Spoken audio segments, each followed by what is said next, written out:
Bigyan natin, huwag yung masyado iba. Sorry.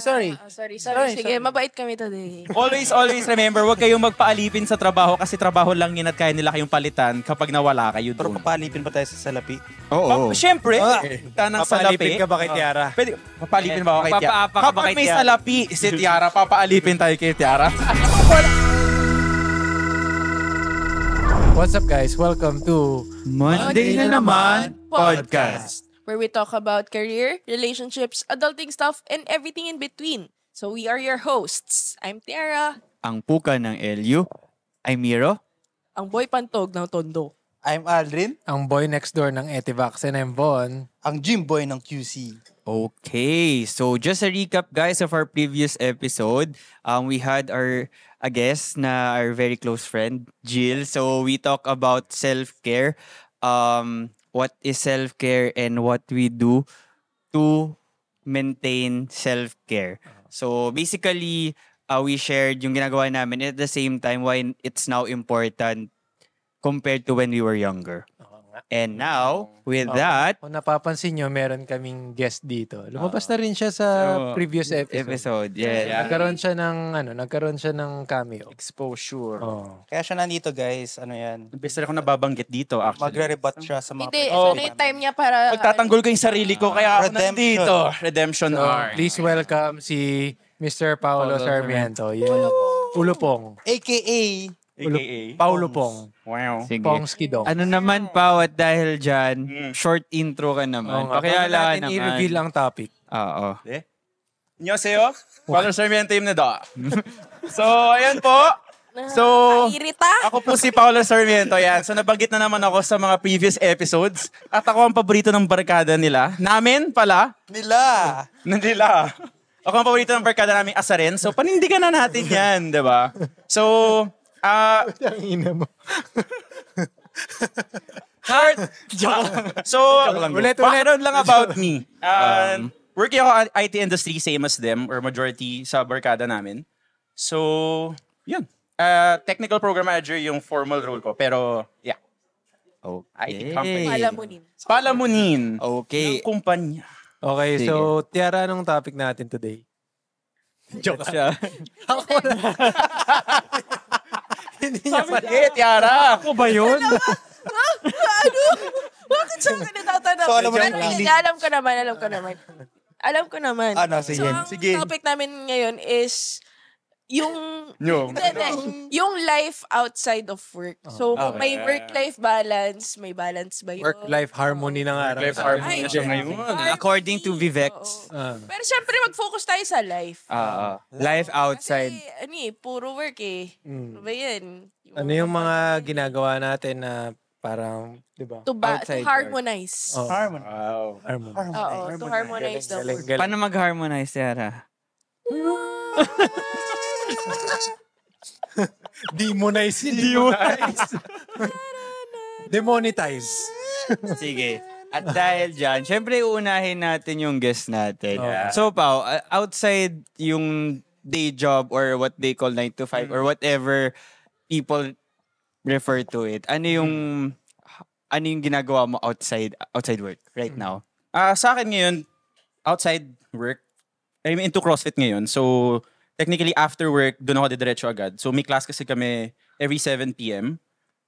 So, technically it runs about mga 2 hours. So, hanggang mga 9 p.m. nandun ako. So, tapos, after nun, pagdating sa bahay, syempre, maligo ka muna. Guilty as charged, nag-open pa rin ako ng laptop pagka-uwi ko. So, medyo, kasi for the US time yung mga boss natin. So, nag-check pa rin tayo ng emails, check ng chat, messages, ganyan. Para sumipsip. Para sumip. Yeah. Exactly. Hindi, para mag-reply. Kasi Alam mo, akala ko sasabihin mo kanina, guilty as charged. Hindi ako Judgeable. naliligo. wow. Akala ko nag-judgeable. Isa rin yun. Sige. Tama yung... Bigyan natin, huwag yung masyado iba. Sorry. Sorry. Sige, mabait kami today. Kasi palagi na akong binabasa. Kasi may Kaya divine patapusin intervention. niyo ako. Divine Oo nga. So intervention. go. Sorry. After mo mag-reply. After ko mag-reply sa mga email, sa mga boss, ganyan. Japon. Hindi.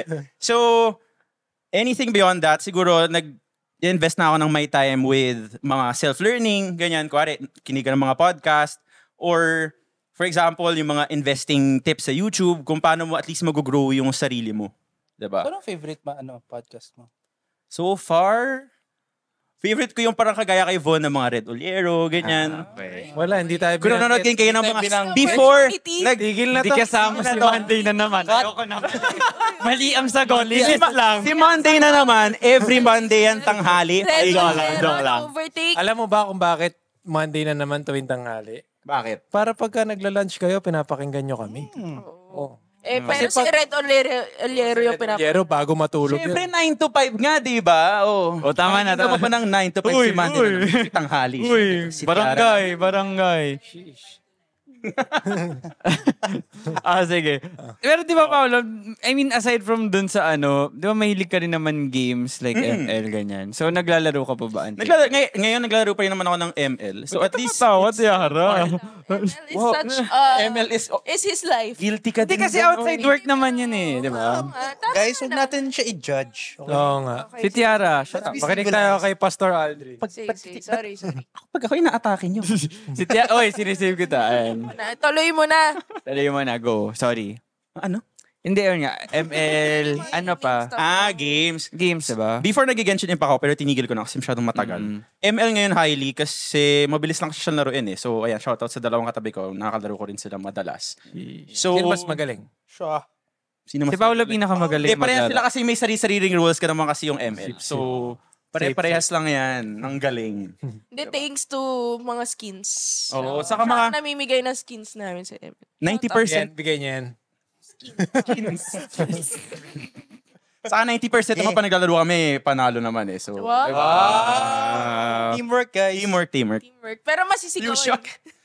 Pero masisigawan ka muna. Sa tingin mo, gaano ka-important yung mga ginagawa mo outside of work? Nakaka-contribute ba siya sa performance mo sa work or Sa akin, in a way... more on mental or physical benefits siya?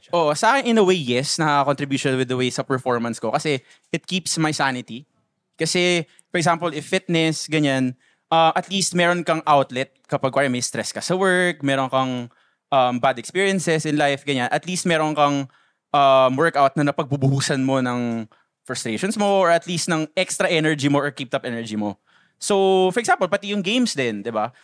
For me, kanya-kanyang outlet lang din naman yan kung paano kayo nagko-cope up with stress or with work, diba? Kasi hindi naman pwedeng palaging nagtatrabaho lang kayo or work lang, diba? Kasi para saan pa ba't kayo nag-work, diba?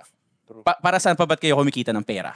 Tell us more about naman kung paano mo nasimulan yung CrossFit. Kasi, syempre, magkakatagal na tayo magkakaibigan. Parang, nagulat na nga lang din kami na bigla ka na lang nag-CrossFit. So, bigyan mo kami ng onting backstory.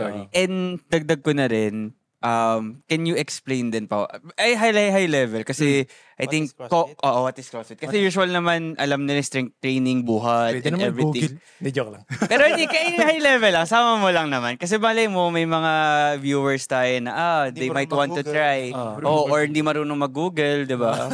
Since common sense is not so common, di ba? So, nang away bigla. Away ka ng tao. Pero yun lang naman. Okay. So, ayun, sige. Short background lang. So, I got into gym siguro mga 2018. So, until then, mga nagbo-bodybuilding lang, highly yung ginagawa ko. So, yan, nakasabay ko sila mag-workout, sila Miro before, sila Von.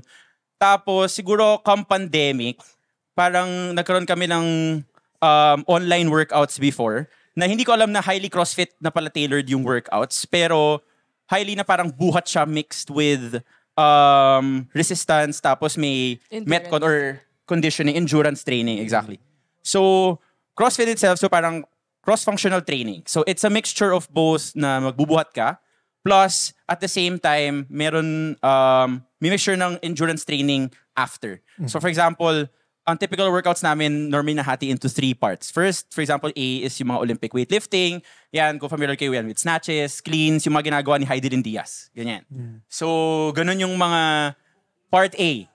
Part B, normally yan yung parang metcon or yung met conditioning nga. So, it's gonna be a mixture of endurance training na may gymnastics na, meron ng high volume ng buhat. So, not necessarily sobrang bigat ng bubuhatin mo, pero kailangan tumagal ng baga mo para magawa mo pa yung the rest of the movements. Diba? So, for example, kailangan gagawa ka ng 10 thrusters while gagawa ka rin ng 10 pull-ups every minute. Ganon ang example ng part B. Part C, normally, mga bodybuilding na yan. Normally, either meron kang extra set ng hip thrusts, ganyan, para at least, technically, whole body yung na-workout mo every day. Ganon naman din highly yung CrossFit, or at least a short background on what CrossFit is. So, Okay. Paano mo siya na-enjoy more than the other disciplines na na-try mo before? At saka, di ba, kasi follow up lang din doon sa into ad, na-try mo ng mag-bodybuilding. I think na-try mo rin mag-cycling. I don't know if na-try mo mag-run at some point. But, what made you stick with CrossFit out of all the things that you've tried? Mayroon kang taong inspiration. Yeah. Or I mean, could be company, I don't know. Yeah. Kasi before, diba, nung bodybuilding naman, parang, it's fun for me, pero at least kasi na-realize ko nung nag-work sa Chevron pa before na, yun nga, nag-trial kasi ako ng CrossFit before sa Primal. So, nakasama ko dyan yan sila Van, si Rusi, sila JL. Shout out, Shout out guys. Nanonood po So, sila. nung nakatry ako nun before, sabi ko, hindi to for me kasi sobrang mabilis akong hingalin. Yun yung times na, syempre, malakas pa tayo mag-vape, ganyan. So, at least, medyo mahina yung baga natin on those aspects. Kaya, parang sabi ko, ayoko to. Ganyan. Tapos, come nga nung pandemic, nung na-expose tayo sa ganung type of workout, tapos nabudol tayo ni Van.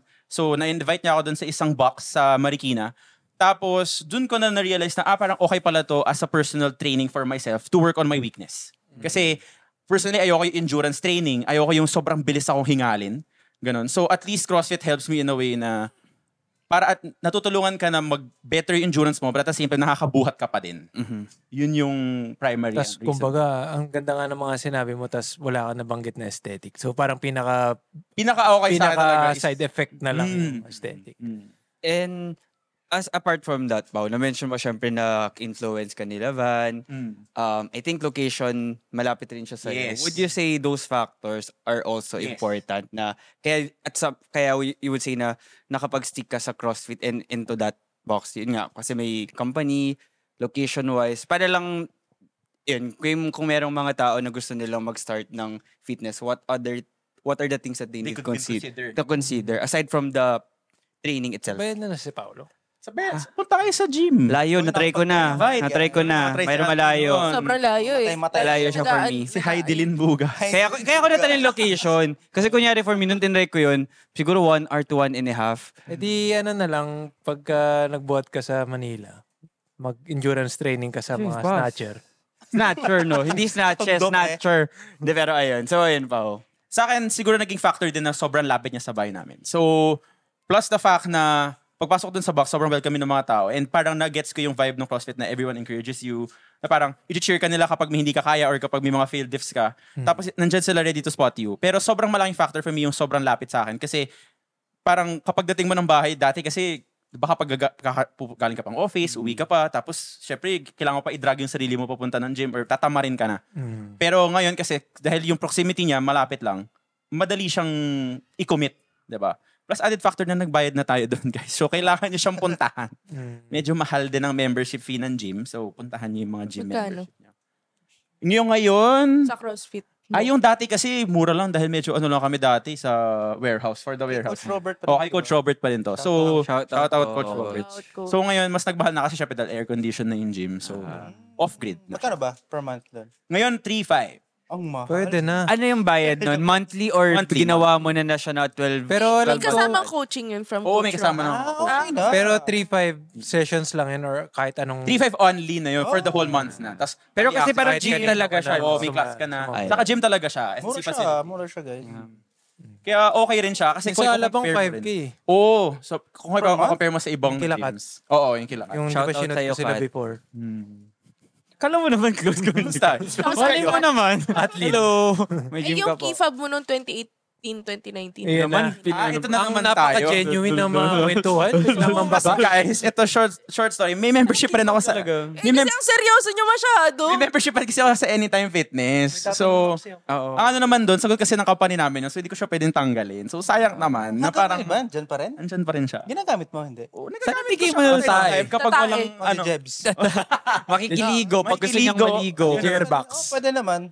May So, yun. benefit naman siya. ano, benefit kasi ng company yan. So, hindi ko siya matanggal. Sa mga ano naman, parang nabanggit mo kasi more on the weekday routine. Pagka weekends naman, holidays, weekend. ano yung mga Mm. parang How ginagawa mo outside work? Parang a day in the life of Paolo during Sure. Saturday and Sunday. Sa Ano akin, yung mga priorities? priorities. Saturday may CrossFit pa din. So CrossFit na umaga. Okay. Tapos, normally Saturday is either barkada time or at least focus on yourself time. So technically, Saturday mas madalas naman tayo nagkikita pag Saturday, di ba? So, either pupunta dito kay na Gerald or iinom, yung mga ganyan.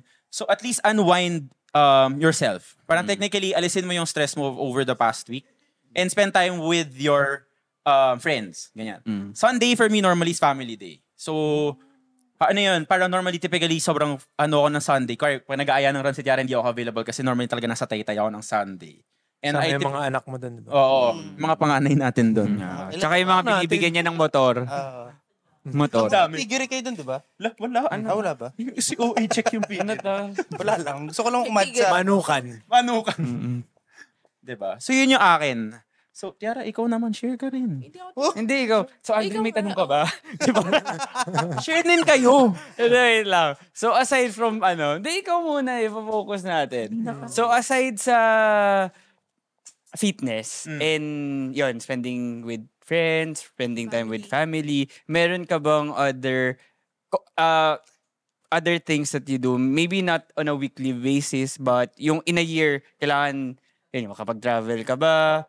Or, I don't know, mag-shopping and yung mga ibang stuff. O kaya, ito na lang, para mas, Sige, mas tawag specific. dito, mas situational. Let's say, meron kang planned leaves. Ano yung mga gagawin mo doon? Sa akin, yung leaves ko highly spent on travel lang. Talaga. Since personally reserved lang siya for me for travel. Kasi, di ko lang, parang travel for me is a way to distress na rin. Highly, sobrang laking way niya to distress. So, parang yun na nga, parang na-mention ko kanina, bakit pa tayo nagtatrabaho, diba? So, bakit kayo gumagastos? Or saan nyo gagamitin yung pera pinag-iipunan nyo, diba? So, syempre, 50% of that is gonna be, for example, for your investments, ganyan. Securing your future, basically. Yung other 50% is gonna be spent on your personal life, diba? So, dun papasok yung travel nyo. So, as much as possible, at least advice lang is, save time and spend time with yourself, with your family, sa travel, ganyan. So, sa akin, as much as possible, ginagawa kong habit na at least once a quarter, may at least one travel with at least either family or friends. Plan it out. Diba? So, at least, yun yung huge chunk nung leaves ko. Not unless kung may emergency leave ka, ganyan. Saka may SL naman, guys, kung kailangan nyo talaga ng SL or scheduled leave kung tinatamad kayo. Diba? So, yun. Yun for me. Pag nagta-travel ka daw, bakit hindi ka naghuhugas ng pinggan? Fish! Teka lang Alam mo, Coach? Kala mo! Alam mo, Coach? Pinapakiramdaman kita eh. Kasi makapapagalitin niyo ako, may ibabash ko na sa anak eh. Teka lang! Natrap ka, no? Sabi niya, 100%! Huli ka! Lahat kami may accountability sa Airbnb. sabi niya, nakaka-distress daw yung travel, pero siya yung stressor pamilya. Sige, ilista natin. Back to you as well. Sheesh! In fairness naman Bakit yung LU trip natin, yung mga baso laging... Uy, bakit sa akin yun naiasa yung maghugas? Bakit may basag na shot glass na nasa... Bakit nga ba, Aldrin? Bakit ang tagal mo sa CR? Oo nga.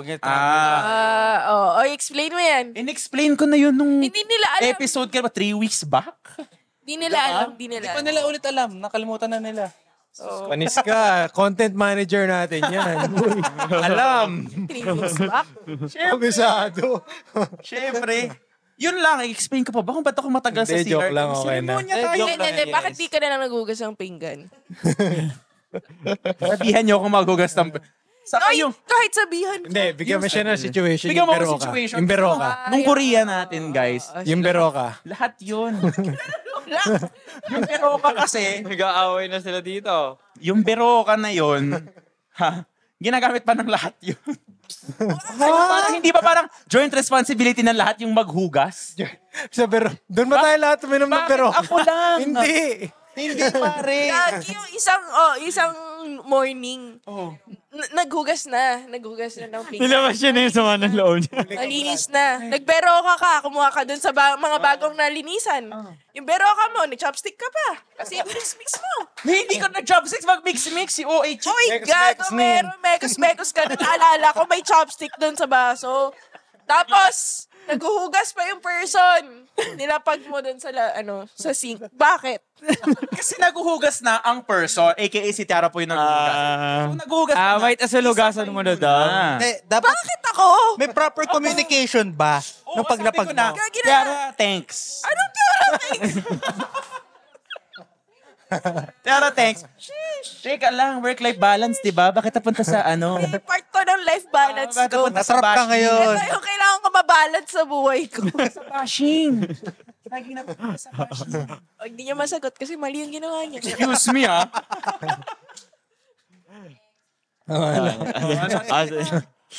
Na-defend ko na. Sana naman i-ano mo. Ano na-defend mo dun? Tong si Tite Paul. Back. Ikaw, Tiara, sa'yo. Ano yung ano mo? Yung... Ano yung, ano naman yung parang priority mo? Let's say magta-travel ka quarterly, di ba? Kailangan ba International. 5 day? Hindi, just duration. Sa duration, kailangan ba isang linggo or kailangan ba kahit at least 2 days, gano'n na out of town lang, gano'n? Sa akin kasi, parang ang personal rule ko is maximize your leave as much as possible. So kung mag-schedule kayo ng travel, at least schedule nyo siya ng may holiday or at least makakatipid kayo ng leaves nyo. Para be smart about your leaves. Diba? So, pero ang gusto ko kasi, 1 week. Siyempre, kung magbabakasyon kayo, sulitin nyo na. Diba? Parang, anuhin nyo na. Lubusin nyo na ng times na nandun kayo.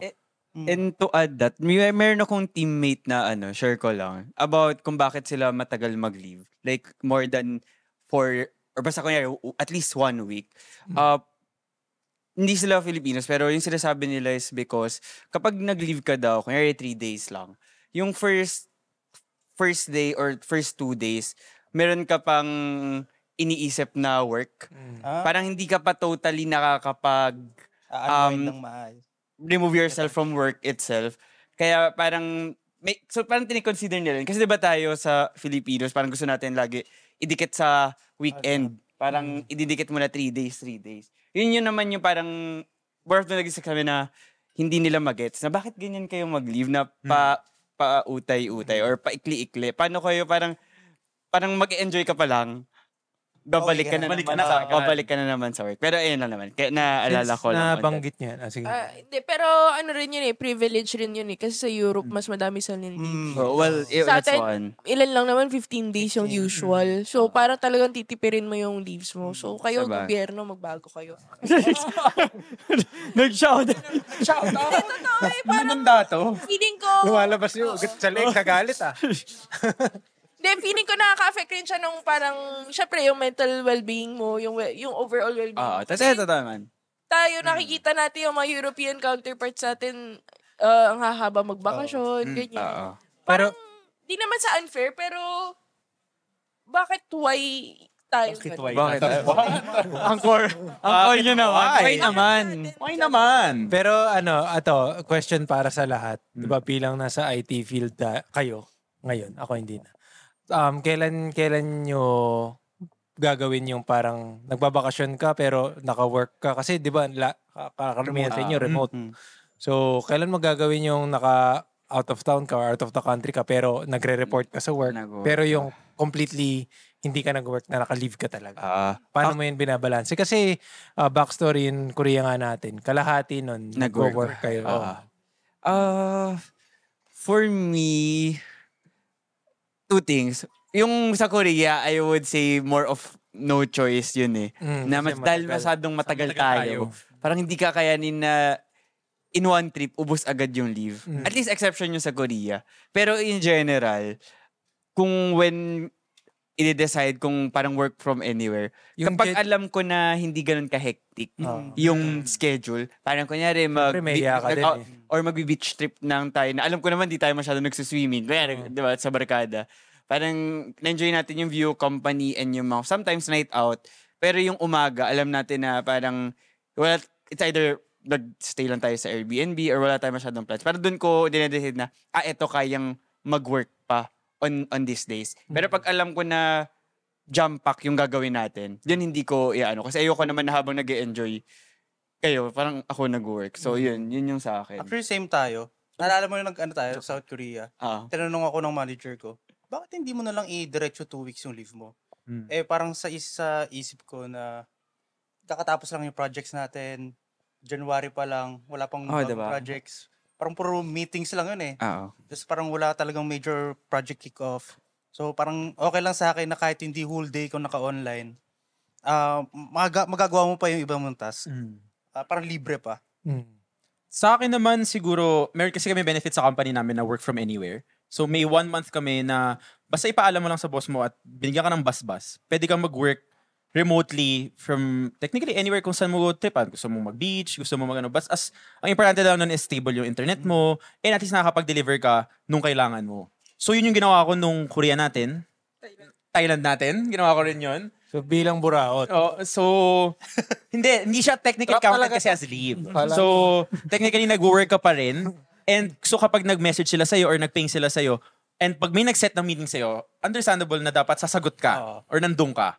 So, and agree ako sa sinabi nila na check nyo rin yung itinerary nyo syempre, diba? So, kung hindi sobrang jump-pack yung itinerary nyo, kunwari lahat kayo nakapunta na doon, pumunta na lang kayo doon for fun, diba? So, maximize nyo yun kasi nakakapag-bonding na kayo but at the same time, hindi kayo nag-leave for it. Diba? So, pwede pang gamitin yung leave nyo sa ibang okasyon. Panis. Diba? Panis. Very wrong. Mali ang thinking ng mga person. Parang nagbibigil siya. Wrong answer ka na naman, Paulo. Sige, Tiara. Guys. Gigil siya eh. Ano sagot mo? Yung akin, to share, nung Korea, wala akong choice. Kasi bago pa lang ako sa company ko nun. So, limited lang talaga yung leaves ko.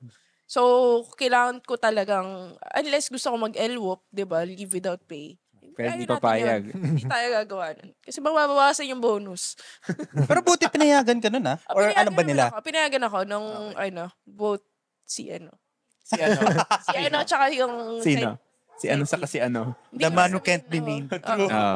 Siya. You must not be named. Masaya na siya sa buhay niya. At masaya ka na rin sa buhay mo. Masaya ka na rin naman sa buhay mo. Masaya na ako sa buhay ko ngayon. Shoutout sa'yo. Tapos nag-agree ako sa sinabi nila na dapat check mo rin ang itinerary. Usually, kapag hindi naman sobrang, kunyari chill lang, ganyan, wala naman kayong gagawin. Like tambay-tambay lang, vibes lang, ganun. So, pwede mong yung leave mo. I mean, hindi ka mag-leave. Mag-work from that where. Pero yun, hindi naman defend, pero para lang reiterate. Hindi naman siya parang pagiging buraot, di ba? Parang practical ka talaga na, syempre, hindi naman, parang may sistema talaga na kailangan mong mag-play around. Hindi naman basta-basta lang na sunod ka lang ng sunod. True. Kasi you got to live your life rin, guys. Panis. Pwede Hindi naman bawal. Hindi, check with your manager. Oo. Check the Pero label. huwag mo sabihin lahat. Check the nutrition facts. Pero huwag mo sabihin lahat. Pero I think, more of, I would say at this age, I mean, not in the age pala, pero parang dapat you should be responsible then of your own actions.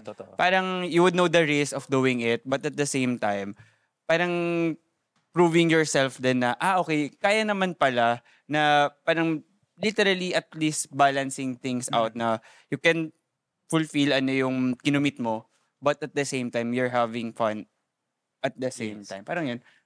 Minsan lang naman yun. I would say hindi naman siya lagi natin. Hindi naman siya. Saka guys, I'm a strong advocate of working smarter, not harder. Actually, Panis. So, advocate. diba? How do you define that? When you work smart, diba? Give exact examples. Work smart, not harder, diba? In a sense na, kung may mga trabaho naman kayo na madali lang siyang gawin or at least, pwede nyong, for example, you have partners that can help you with, diba? So, pwede nyo na yun na pasa sa kanila, diba? At the same time, you yourself, alam mo na yung mga critical tasks mo. Utos. Basa na. Can still, Ugasan mo yung baso. pasan mo yung baso. Work smart, not harder. Di na-gets yung logic ko. Di ba, Tiara? Sige na to. Guys, Pinitulo ko. kasi pag alam niya naman na Basa pala ha. Responsible pala. out of context. binigyan mo ba ng pasalubong? Oo Yung naman. pinasahan mo? Oo naman. Shoutout mo Hindi. kung binigyan mo. Pag working smart naman kasi guys, yun yung kapag may kaya kayong i-improve or may kaya kayo i-automate na mabilisan. Yan ang tama. Kayo kasi, comment kayo kagad. Yan. Sinyo, partner Wait lang, sinabi niya kanina ipasa sa partner. Pati yung audience dito, daming comment. Sabi niya kanina ipasa sa partner mo. Nag-rebat. Ano mo sabi? Sige na, okay. Gets nyo na yun. Diba? Kung kaya niya siyang...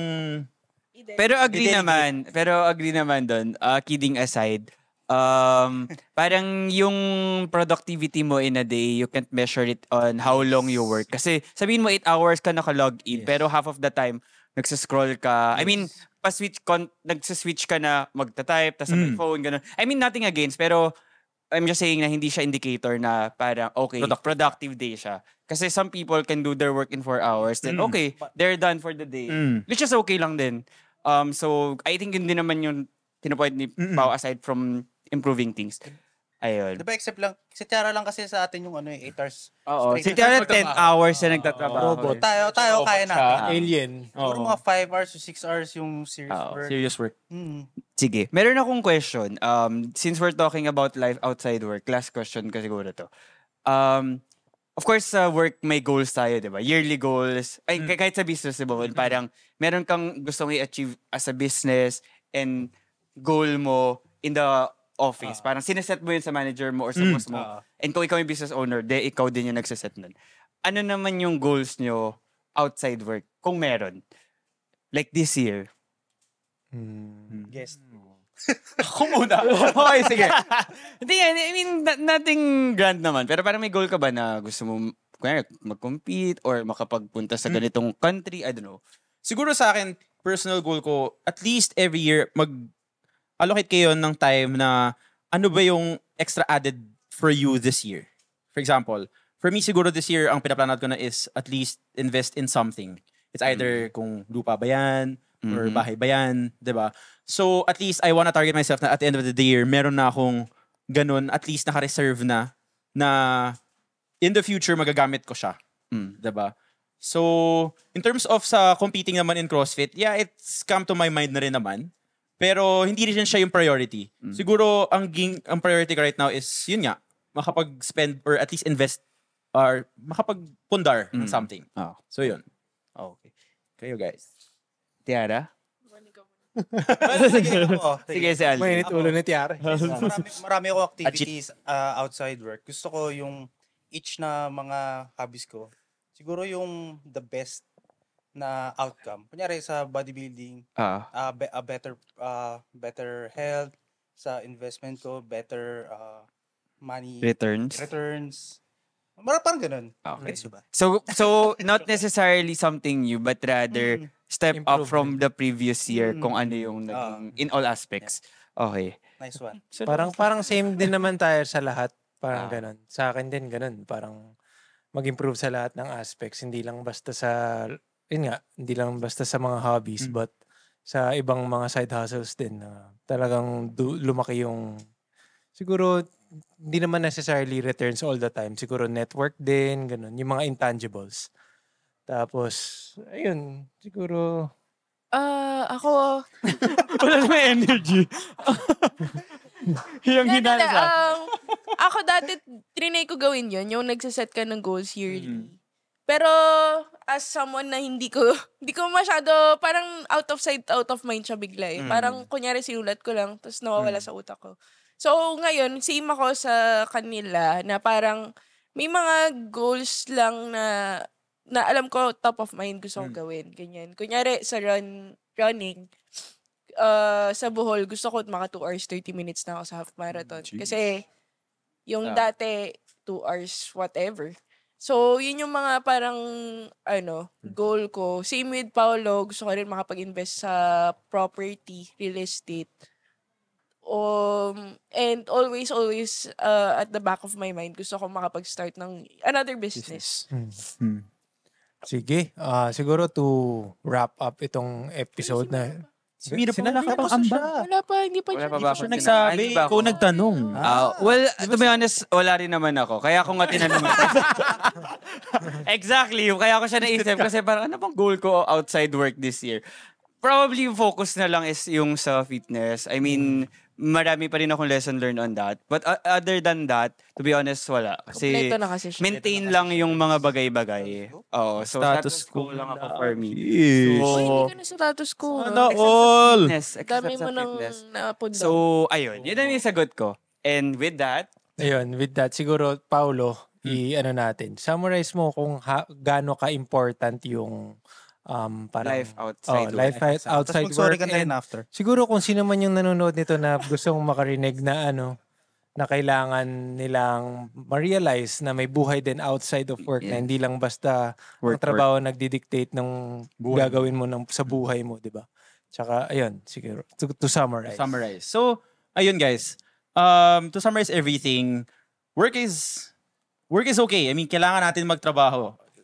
Di naman tayo lahat dito parang have the capacity to provide for ourselves. So, lagi kailangan natin kumita ng pera, basically. yes. And at the same time, wag natin kakalimutan pa rin, wag yung kakalimutan yung mga sarili nyo. Diba? At the same, yung nagtatrabaho kayo, pero for what? Lagi nyo tatandaan ba't kayo nagtatrabaho. Diba? Nag-iipon kayo for what? Diba? So, as much as possible, go back to your what, kung ba't kayo nagsimula or ba't kayo nagtatrabaho, or go back to your why, exactly.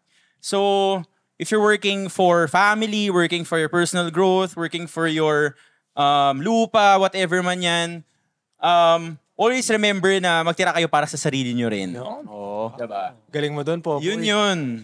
So, always remember, huwag kayong magpaalipin sa trabaho kasi trabaho lang yun at kaya nila kayong palitan kapag nawala kayo Pero doon. papalipin pa tayo sa salapi. Oo. Siyempre. Maybe in Pag-usapan other yun. aspects. Yes. And other aspect, kasi technically, pwede ka naman kasi kumita ng salapi. Papalipin ka ba kay Tiara? Pwede, papalipin ba ako kay Tiara? Papaapa ka ba Kapag kay may Tiara? salapi si Tiara, papaalipin tayo kay Tiara.